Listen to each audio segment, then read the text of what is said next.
There you go. There we go. All right. Rock and roll. You're used to this, I'm not.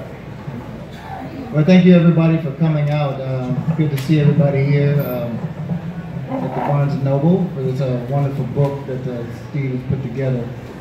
A lot of very poignant pictures over a range of years with that time there with Prince, and so it's a very powerful book of these amazing pictures of this span of time. And Steve, could you start off by telling us how this all came about, how you started at Paisley? What was the genesis of your connection to the purple world, as we call it? All right, I'll try to make it quick. Basically, I met Levi Caesar when he was still working with Sheila E. And we were just hanging out backstage. I've been doing photography for a local television station in the Washington, D.C. area. And I met Levi, and Levi's like, "Oh, you're a photographer." I said, "No, actually, I'm an artist." He's like, "Oh, could you draw me something?" And so, you know, the old napkin and ballpoint pen, I drew a picture of him, and he's like, "Oh, that's good." I said, "You know, let's stay in touch." Now, pre-internet, by the way, just remember that, so it's a lot harder to stay in touch with people, especially on the other coast. But I get a call from him one day. He said, "Hey, this is kind of exciting news. It looks like I'm going to be in Prince's new band." I was like, "Wow, that's awesome," you know? And he said, "I'm going to take you with me." I'm like, well, how? I mean, like, that's my brain was like, how are you going to take me with you? I'm not a musician. So eventually, he said, "Send me some of your paintings." Again, original paintings. And I sent them to him, and he kept showing Prince these images. And one day in 1988, I got a call from Al Leeds, and he said, "We have a set that we're working on for a video shoot, which was the Glam Slam video." And he said, "Would you like to do it?" Fortunately, having had theater background, I kind of knew what I was getting into, not 100%, but I had a good enough idea to say yes.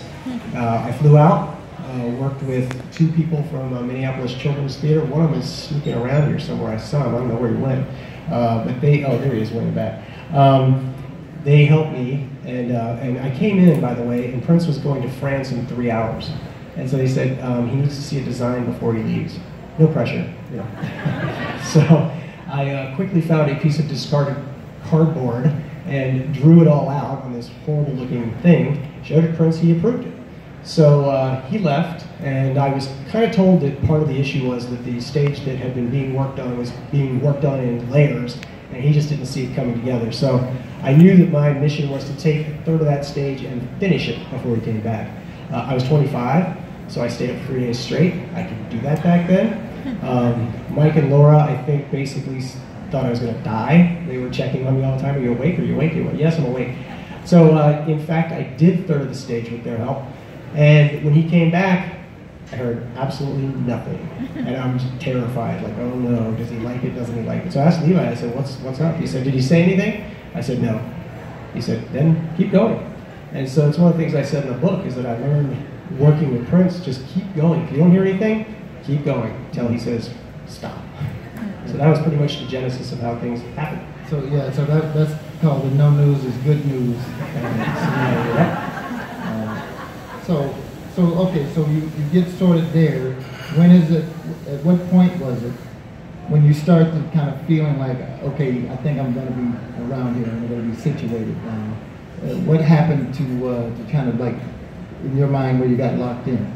I think, oddly enough, a strange little thing that happened during the Love Sexy tour, where at least I feel like I got accepted. You know, sticking around, you know, can be tenuous, sure, yeah. So, but he was working on the Love Sexy rehearsals, and the band was down on the stage. He built this really tall platform off to the side. It was almost all the way up top, and there were fans running because it was super hot up there. And he's looking out on stage, and I just happened to be walking by and looked up, and I saw him up there, and he said something to somebody, so then I was looking again, and his elbow knocked the fan off, and from way up there, it just hit the floor with a resounding crash. And he caught my eye, and I'm looking at him, and he goes, "Steve, did you get that?" I was like, "Okay." So whenever I got it, I said, "Oh wait, he said my name. He asked me to do something really easy, and sort of like what you'd ask someone you know to do. Things are good, you know?" And it kind of was like that. So as opposed to like you pass him, he might give you a little nod, what have you. So that was kind of the first time I was like, "Oh, this is cool. I'm kind of part of this." But then, you know, when I got out there more full-time in '96, where I was on more of a retainer basis, coming out there regularly, of course, then and got no sleep, then I knew I was in. Yeah. So then talk about the transition, because I know when you were there, he had you working on a plethora of things, like you were doing artwork, you were doing, you know, then it kind of like morphed into photography, kind of like starting to really get into that side of things. And just talk about that experience. I mean, it just like when he would come to you and say, oh, like for like any of the different records, like what his ideas were as to how he wants it to shake out, and then how you came to it. Yeah. Well, partially, my transition was interesting because basically, if I could do one thing, he would ask me to do the next. Like, well, can you do this? Can you do this? Can you do this? Can you do this? So I started off mostly painting and drawing. I had a nickname out there, Uncle Rembrandt, which was nice. And I painted his One-Eyed Bass, which you guys might know. I did the Graffiti Bridge album cover. So I was more doing the painting. And after Graffiti Bridge, I got a call about being the art director out there, but I didn't know how to use a computer. And I was like, oh, I guess I'm gonna have to learn how to use that. So for about a year, somebody else was out there, and they apparently were done after a year, which gave me an opening. And it just so happened I had just taught myself to use Photoshop. I had done 3 images for a calendar that he really liked. And those 3 images meant I knew everything about computers. Right? Yeah, it wasn't true, but I went out and, so I got out there, and of course I'm looking at all this and I'm like, Quark, what is Quark Express? What is that exactly? Because I was working on the Gold album now. I had no idea what I was using. Like, this program was, and I said, I need help. So they let me hire someone. And that's when I brought in this guy, Michael Van Huffel, a very good friend of mine. And it was an interesting story, by the way. Years later, I interviewed him. I said, can you do this? Can you do this Quark thing? He said, oh, absolutely, I can do this Quark thing, and I can do it really well. Excellent, you're hired. Next day he comes in, just right into it, awesome, across the board. Years later, I learned he had never used Quark Express. He went home and he read the manual that night, came in the next day, and nailed it, and I had no idea. So we started working together. We did that together. We did the MPG album. Along with Debbie McGuan's illustrations. So we were just, it was like learning curve all the time. Like, we're just constantly learning things and having to put those in. And we had no resources, by the way. When we did the, I can't remember which exact tour. It might have been around the Gold tour where we had it was the free music tour book. Yeah. We literally had no resources for that. We were scanning things to put on that because we had nothing. We hid our names, and they're all over the place, by the way. And but really, we had nothing. And Prince even asked us one time, like, how do you do that? And Michael, of course, in Michael fashion, said, pocket lint. And Prince is like, pocket lint? And he's like, yep. And Prince just kind of was like, okay. You know, he didn't care how we did it. So we evolved into that. And then, you know, I had done several albums and things like that. And including, I remember I was just talking today about the Chaos and Disorder album, and that was an interesting project because he said to me, he said, I want that to look like a dead dog in the road, but not a dead dog in the road. So I had to just, and it was Polaroids, because digital cameras didn't exist. So I was taking Polaroids around Paisley and just scanning them, and I scanned Maite's boot from the top of to make it look like it's stomping on things. And it was really just like giant do-it-yourself back then. But he had to be happy with it, he was. And then one day he came in and he said, can you take photos? I said, sure. And I had done it through college. And we got this thing called a digital camera, which was a brand new piece of equipment, probably ran $30,000, $40,000 back then, and it was terrible. Your camera on your phone, way better than that, way better. A nice lens, but that was it. So that's where we started. Yeah. So talk about, you know, the pressure, because those of us that work there long enough knows that on good days, Prince is like great. On the bad days, not so great. So talk about any experience that you may have had once you have a project, but it's not really rolling out as well as you think, and you got to go and answer to the man about it. Did you have many of those experiences? I know I did. Yeah. There was always something. I mean, part of it was you go down a path that sometimes he would tell you to go down. Oh, absolutely. And then he would tell you he did not tell you to go down the path. So some of this. And I remember you came in one time and you're like, oh, you're here. Thank goodness you're here, because that gives us a break. Yeah. So I thought that was funny. Because he would, in fact, it was really interesting. The first office that I was in, he used to come down and hang out with Michael and I, and he'd sit on this little stool, this rickety stool that was actually wired together. Somebody had decided to keep this stool and wire it together because they couldn't afford another stool, apparently. But he liked it. Yeah, oh, he loved it. He loved rocking back and forth on it and making us think, one of these days that's going to collapse on him. So I actually moved it and put it in a closet. Next time I came back, it was back. I can imagine.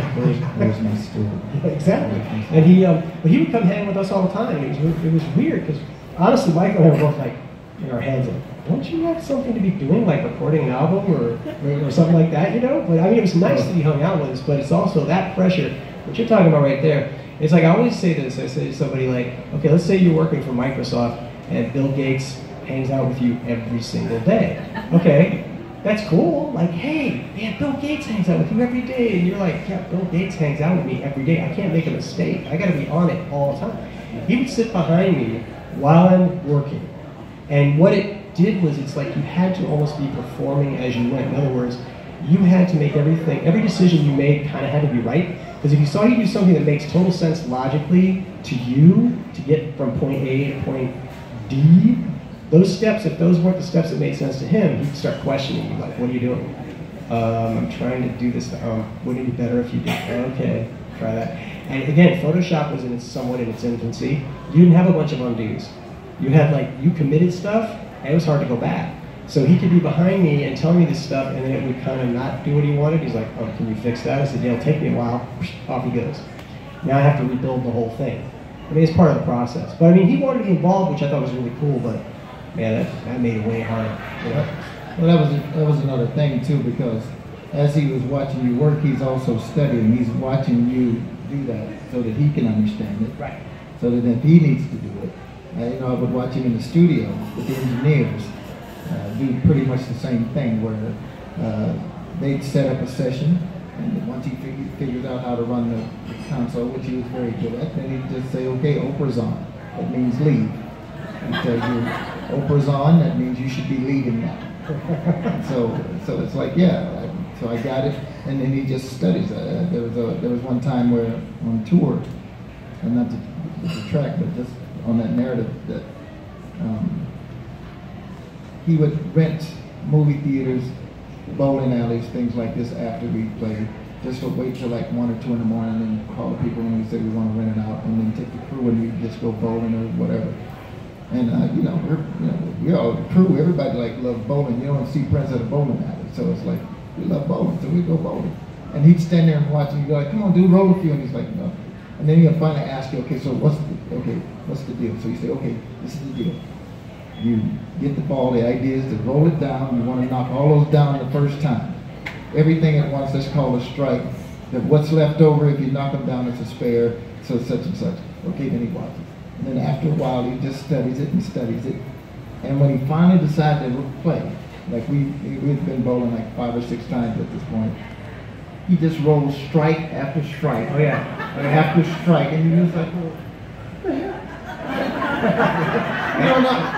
And he just gets the mechanics, so he watches you, and then he understands, he gets the mechanics, and then it's like, okay, I know that's the approach he took with instruments and things like that. Like, you can play 1,000 instruments because he would just study the mechanics, how it works. And then, but he doesn't like to look bad doing anything. So when he figures it out, then he does it. So when he watches and studies, I just came to learn that anytime he's laying on my shoulder, he's like, what do you, okay, how did you do that? You push that button to do this, that, and the other. So that's very interesting. So there's some incredible, images, man. That, like, for me, when I was looking at this book, I was like, man, this is so crazy to see, like, all of the span of years and just everything in it. Tell me, you know, what was your inspiration? Every time you had to come up with something, like, how did you, you know, I know how it is for music, but like for you, for the visual thing, that, you know, you keep coming up with these different kind of motifs, these different things that you could just kind of shoot. And what was that process like? Did you have to convince him, or was it something that he had in mind that he showed you, like, I want to do something with this theme, and then you just kind of, you know, I think from my perspective, it was pure terror, because I just wanted to make sure it happened. You know, I was just like, please let it work. It was kind of back and forth, to be honest. He would just say, it kind of depended. Sometimes he was definitely set up for something, even if it wasn't 100% one thing or the other. He'd just say, I'm going to take some of these will be useful, we got some magazines coming up. But sometimes they wouldn't have a real obvious, end place. And sometimes just you grab your camera, we're going to go do this. Some of my favorite shots are the ones in the Chanhassen Arboretum. And part of that was to just say, grab your camera. And we'd gone out with Larry Graham actually and shot out there a little bit. I liked it out there. Yeah, didn't shoot him. Yeah. And he liked the place. Oh, he seemed to love it. And the best part about it was, this is again pre-cell phones. And if you had a pager, you weren't Prince, obviously, because he didn't have a pager. So I said, grab your camera. We hopped in his Prowler and shot off down 5. And we got there, and I had never been there. It was beautiful. And we spent, I'm thinking like almost 3 hours there. And for him to be away from the studio for that long, because usually we would shoot and it'd be fairly quick, because we'd be in the soundstage and then he'd be ready to do the next thing. So spending that time there was really nice, and he absolutely had locations that he wanted to shoot at, but he was like, well, what do you think of this? What do you think of this? What do you think of this? Which was nice. So that was just one of my favorite places, because I felt like he really relaxed out there, because he wasn't thinking of what do I have to do right after this. And I kind of felt like when it was over, I was like, oh, really? It's over? I could have spent the day, or longer, but I really felt like, looking back on those images too, you really captured that vibe. So it was, it really was all different. For example, that was specifically a photo shoot for a magazine cover. That was real specific. The guitar shot over there was not. This was all around Mill City time, but they ended up getting used in Guitar Player magazine. This set over here, I don't even think, I think he was trying out like the outfit, had a little butterfly thing in the back. I don't think we ever ended up using it for anything. This one here this was interesting, because one of the things about the camera is that it was kind of a slow camera, because it was really meant to shoot with flashes and on a tabletop. So I told him, I said, you're going to have to kind of hold still if you want to be playing guitar. And so he would, literally he'd play and he'd just stop. And I'd shoot. And then he'd go right back into it, and I'd shoot. And it's great, because it looks just like he's playing, like for real. Like there was he just could just get right on it. So that was kind of cool with that. Oh, and then that one, this one was around the radar, you can tell from the outfit, but he said, oh, I want to get some height in these pictures. I don't know what he meant by that. What do you mean some height? So he pulls this chair in and starts jumping as high as he possibly can. He can jump really high. Yeah. And again, at the time, I was just like, okay, this is fine. But looking back again, I'm looking at that going like, that little piece of fuzz he's got on the ground, that's concrete under there. He's barefoot. Yeah. And he could have broken his ankle. Anything could happen. Yeah, but he would do that off of speakers, like in high heels. Yep. So that's pretty bananas, man. What would you consider the most strangest shoot that you did, like that you got to and you go like, okay, how's this gonna work? Well, it wasn't. Okay, here's the interesting thing. As you know, strange is relative.